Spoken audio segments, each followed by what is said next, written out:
Welcome back to the 2016-2017 NBA preview. Today we are covering the 22nd ranked team in the preview, the New Orleans Pelicans. My name is Josh, your Envyerz, and with me today. How's it going, guys? It's the king of the fourth quarter. Welcome back to the NBA preview. Hopefully we have them at the right spot in this preview, which I'm sure you guys will let us know in the comment section below. But last season, this team was absolutely plagued with injuries. From the very first day of the season, they were already starting off terrible, having Nate Robinson on the team, playing big minutes, and then it was just a dumpster fire, man. As far as their injuries, so many, and it kind of sucks because people are really high on this team, high on Anthony Davis coming into the season, high on the new coach, and it just all fell through. Anthony Davis was supposed to be an MVP candidate. He was supposed to be the top 3 player already this upcoming season, and unfortunately, injuries got him and his team. Yeah, I was a believer, man. I had him on my fantasy team last year. I was luckily enough. I had the second pick in my fantasy team, and I got Steph Curry. The first guy picked Anthony Davis, so I dodged the bullet right there with the first pick. Yep, that was me. I'm good. Big underrated injury to this team, in my opinion, is Quincy Pondexter. Quincy Pondexter was out for the entire season, and I feel like with him, they could have won more than they've won. They only won 30 games last season. That's crazy. This team was projected to go above and beyond and make it to the playoffs and, maybe meet up with Golden State again, and they did not do that. Yeah, as you mentioned, that Quincy Pondexter injury is a very, very underrated one because Quincy Pondexter is really underrated as a bench player. Him and guys like Solomon Hill, guys that can pretty much guard every position, probably besides the 5, and can still stretch the floor a little bit. Those guys are a high commodity, and if he would have came back after his injury, after his surgery, they could have been in a different spot. Yeah, like you said, they got Solomon Hill, so another underrated, I guess, so to say, player. Yeah. Also, unfortunately, last season, Bryce Jones, rest in peace to that man. Unfortunately, he was killed in an incident in an apartment. I don't really know the details. I don't know who was right in that, but rest in peace to the man. Yeah, it's unfortunate to hear stories like that. He seems to have had a promising career ahead of him, and now it's just all over. Anthony Bennett paying tribute to him with switching his jersey number to his UNLV, I believe, jersey number. Yep. Mm-hmm. So with that said, let's look past that and look at the offseason moves this New Orleans Pelicans team did. This offseason, they acquired Solomon Hill, like we stated. Etuan Moore, okay. Terrence Jones, Langston Galloway. Lost Bryce Jones, Ryan Anderson, Norris Cole, Alonzo G, and Eric Gordon. And drafted a pretty nice draft pick, Buddy Hield and Check Diallo at number 33. I was a fan of a lot of their pickups, as I mentioned, Solomon Hill. I also like the Etuan Moore pickup, and I think I'm in the minority with that. But I actually got to see. Yeah, tell me why here. Etuan Moore is a nice combo guard to be on the roster. He wasn't a product of Tom Thibodeau and what he was doing out there? I don't think so. Because even last year without Thibodeau being there, he had a nice, successful season. Of course, as a team, they didn't. But him individually, he had his moments where you're like, man, this guy can even be a starter in his league. Now, I know they're not expecting him to do that there in New Orleans.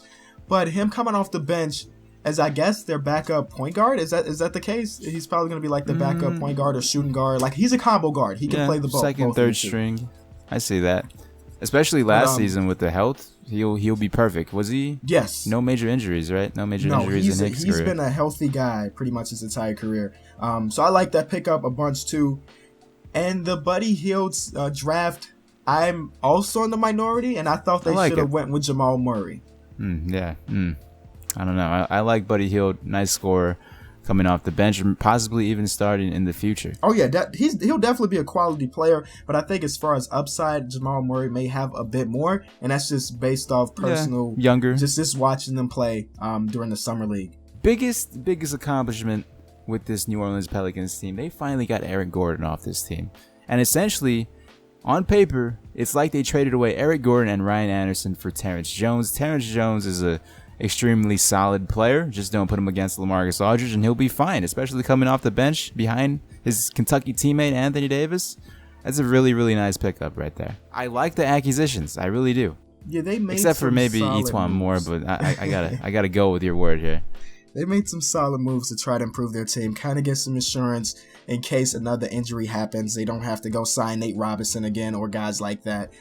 So I like their offseason a bunch. But still, I don't know if that's enough to get them to the point that they want to be. Yeah, I don't see that. But maybe Anthony Davis can will his team, bright future superstar right here. Apparently projected top 5, top 3 player in his upcoming season, along with projections of him winning MVP, just like last season. I'll tell you right now, I'm going to pass on him. If I have the pick and he's there, I'm passing. So moving on to the rotation of this New Orleans Pelicans team.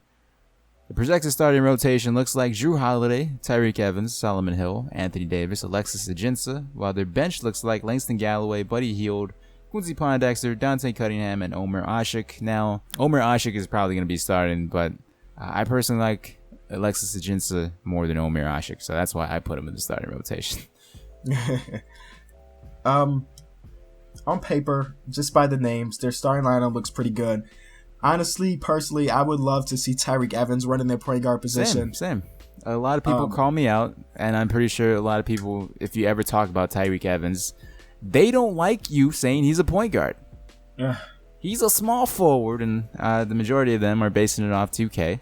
And it's unfortunate. Right? I mean, he could play the small forward, but he won Rookie of the Year with the Sacramento Kings playing that point guard position, and he even ran it sometimes with Jrue Holiday out.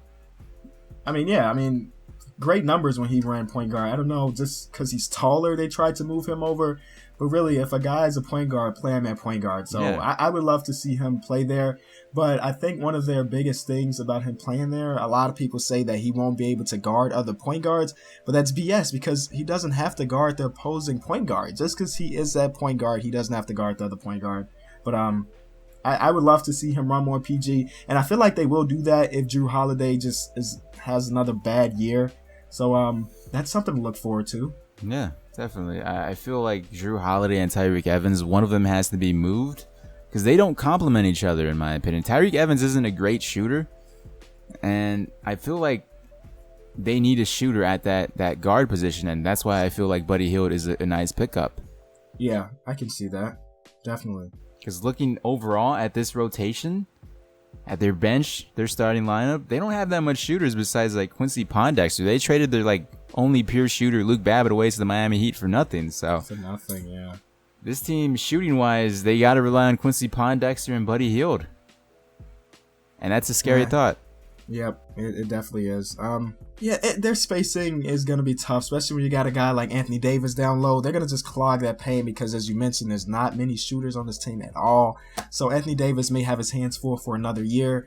I would love to see him playing alongside a bunch of shooters. Ryan Anderson helped him out a bunch when they were on the floor together in the past couple seasons, but now he's gone. Eric Gordon, who I guess he had a nice jump shot, is gone too. So their perimeter shooting is definitely a lot worse than it has been over the years. I'm just happy they got rid of Eric Gordon finally. He didn't want to be there. Apparently people didn't want him there, and now he is with the Houston Rockets. So yep. I like the bench and the starting lineup for this Pelicans team. I don't think this team is going to be the playoffs, and which kind of leads us into our projections for this New Orleans Pelicans team. This Pelicans team last season went 30-52. Over, under, where do you see this team being? I'm going over because I do see that, I guess it's hard to project, but a healthy roster, they're better than 30 wins. Definitely better than 31, especially with Anthony Davis there. So if I'm going to go over, I'd go 37 at the most. But again, that's not good enough to make the playoffs in the Western Conference. But it's a step in the right direction. Yeah, I see this team winning 35 to 40 games, just like the Denver Nuggets. I feel like this team and the Denver Nuggets, it's kind of, they're essentially equal in my opinion, and it's going to be interesting to see which team overpowers the next. One big concern with me, just looking at the track record, their coach, Alvin Gentry. Alvin Gentry, out of his 13th season being the head coach in the NBA, he's only had one team surpass 40 wins. One team, and that was the Phoenix Suns with Steve Nash. So it scares me. Is Alvin Gentry a good coach? That's a good question, and that's one I don't have the answer to. At least last year, he just didn't have all the pieces he wanted, so I can't judge it based off last year. But as you mentioned, his previous resumes, I don't know. I really don't know. It's hard to tell just based off record, because I can't think of his rosters during that time. He could have been handed some terrible teams, and he just couldn't turn them around in time. So I don't know. but at least the people in New Orleans believe in him. Yeah, I mean, he was apparently the product of the Golden State Warriors. You know, he was the offensive coach for this Warriors team. They won a championship, and the Pelicans bought his stock, and we'll see what happens. I mean, I hope Alvin Gentry is able to finally get a second team that he's coached above 40 wins, because that's a scary thought if you just look at his track record. Yeah. So that's why I feel like this team will be a 35 to 40 win team this upcoming season. And with that said, these are our projections for this upcoming season for this New Orleans Pelicans team. Do you agree? Do you disagree with us on the ranking of this Pelicans team? Do you feel like they should be higher, lower? Let us know in the comment section below. And if you enjoyed it, leave a like on this video. We worked hours and hours and hard work into this series, so it'd be greatly appreciated if you're able to show love and help us grow as well. All of our social media links will be in the description as well if you want to check that out. Any last words on the Pelicans? No, not on the Pelicans, but last words to the viewer. Thank you so much for watching. We'll see you guys tomorrow.